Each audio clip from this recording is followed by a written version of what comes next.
This clip reminds us of what's happening in Sudan. I want to play this briefly, and then we'll go over it a little bit, if we have it. So in the Sudan, a couple of days ago, Omar al-Bashir was arrested by the military. He's been in power for 30 years. And right before we get to this report, I think the very important thing about this is clearly there's a number of activists on the ground here who do not want an Egypt replay. The military has intervened. They've removed Omar al-Bashir. They've fired a spy chief who was involved in a lot of the violence and suppression. However, they are still officially in control, and this is not what a critical mass of people on the street wants. They don't want a replay of some of the dynamics of Egypt you saw in 2011, 12, and 13. This is a report from Al Jazeera. In Sudan, a stunning turnaround as the new leader, General Abdel Fattah Burhan, struck a more conciliatory tone and promised inclusive efforts to establish a civilian government.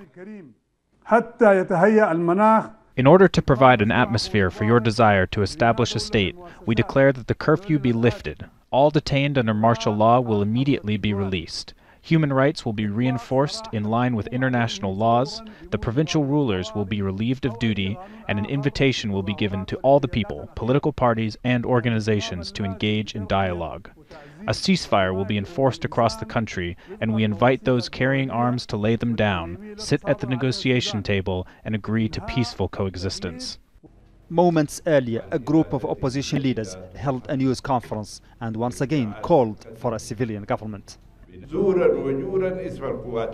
The army, together with the people, have been victims to those people cloaked as good, virtuous men.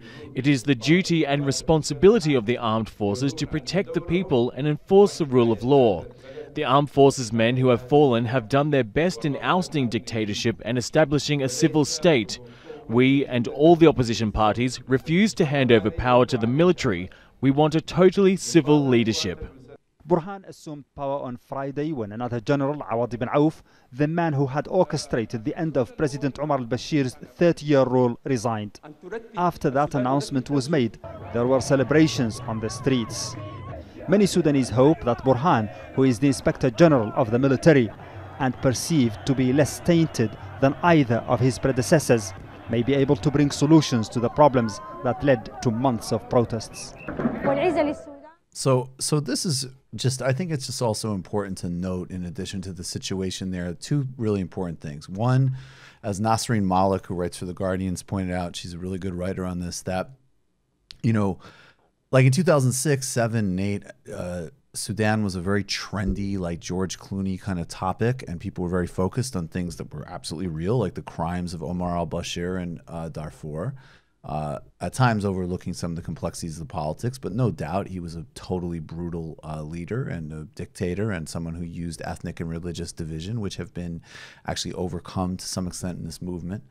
But, you know, it is interesting that there's all that energy on the story of Sudan as an international human rights crisis and an Africa crisis and an ICC crisis and the typical narratives. But when Sudanese, in a primarily anti-austerity, that is the roots of this was driven by labor unions, and it was driven because of anger about rising food prices and things like value-added taxes.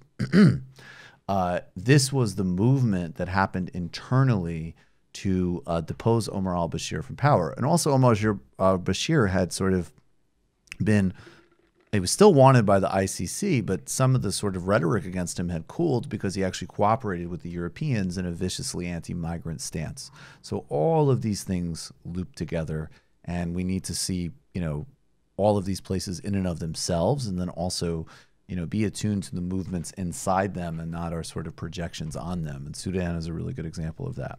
You've just watched a Michael Brooks show video, and you can watch all of our full main live shows every Tuesday night at around 7 p.m. Eastern Time, and subscribe to get all of the clips you want. We're covering the globe.